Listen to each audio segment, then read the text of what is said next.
I commend him because it's been 20 years now he's been in the pro ranks, and January 1st he just said, let's just start having fun. So we just started having fun again, getting in shape, having fun.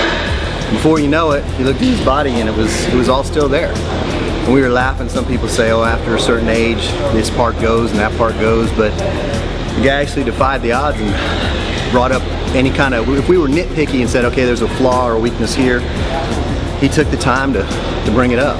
So anybody who hasn't seen him before, you're in for a treat. This is really for me. It's not for anybody else. It's just to prove something to myself that you know, I've always loved the sport, but here and there I kind of fell off, and now I've got that love back for it. And so I just want to prove this to me. Just it's an accomplishment, a bucket list type of thing. And then things are successful, we'll go from there.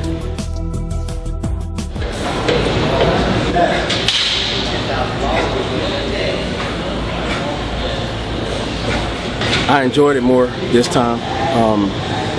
Normally around, you know, right around a week out from the show, I'm probably 20% as far as strength level and all that, just worn down. This year I'm like 80%. So it's a night and day this time, because I had a good team. I had my Greg Corrier behind me, pushing me every step of the way. Jess Monroe, my other training partner, and one that's missing is Rob Elder. So all my guys were here, and on the days that I didn't feel it, those guys got me through. But I enjoyed it. It was a lot of fun this time. Real easy. I mean, in the past, I've done a lot of following, you know, just doing what the other guys do, trying to lift all the crazy weight, and you know, that came with some injuries.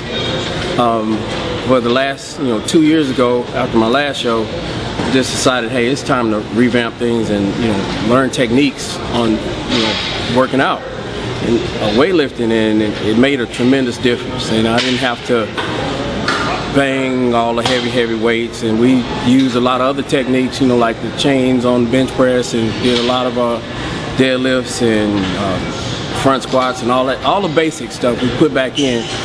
But technique was more important than how much we were lifting. Oh, go ahead and lie down. I'll get you that.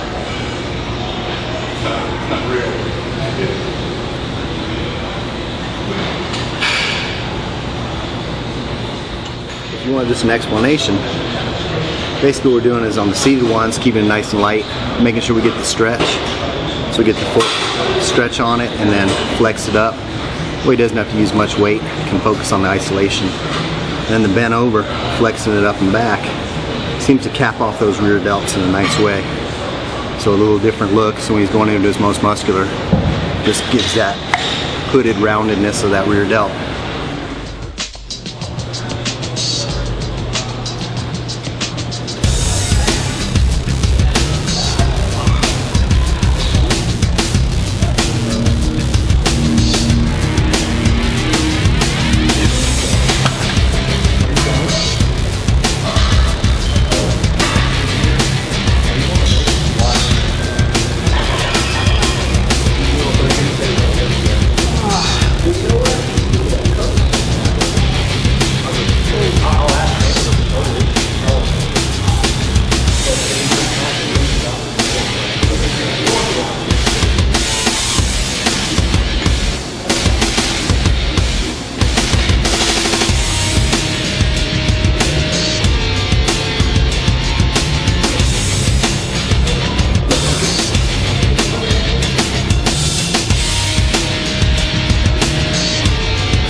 Yeah, I have nothing to prove. I mean, I've been in this for 30 years, been a pro for 20.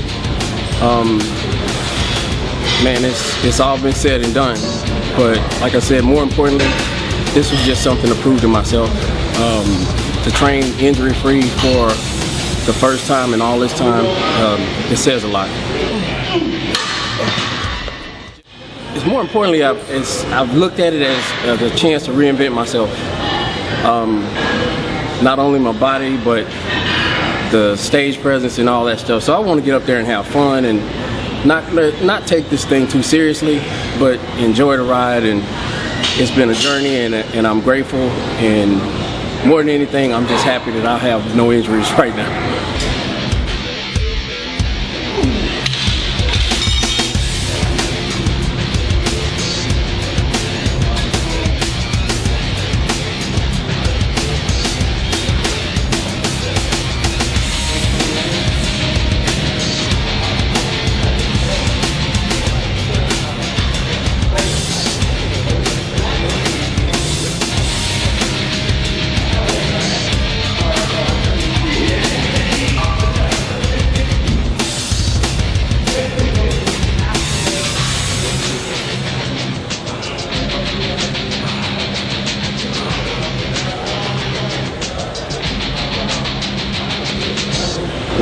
This is the guy that they talked about beating Flex Wheeler back in the day, losing to him in a controversial one, signing on with Joe Weider, having a tremendous rookie season, just being in the Olympia, and I'm just really proud of them, and happy they created a new class, the 212, and Masters class, and then some of the hires up over there, Steve Weinberg and Gary Udit, some of the guys encouraging me to get back in the game. Right.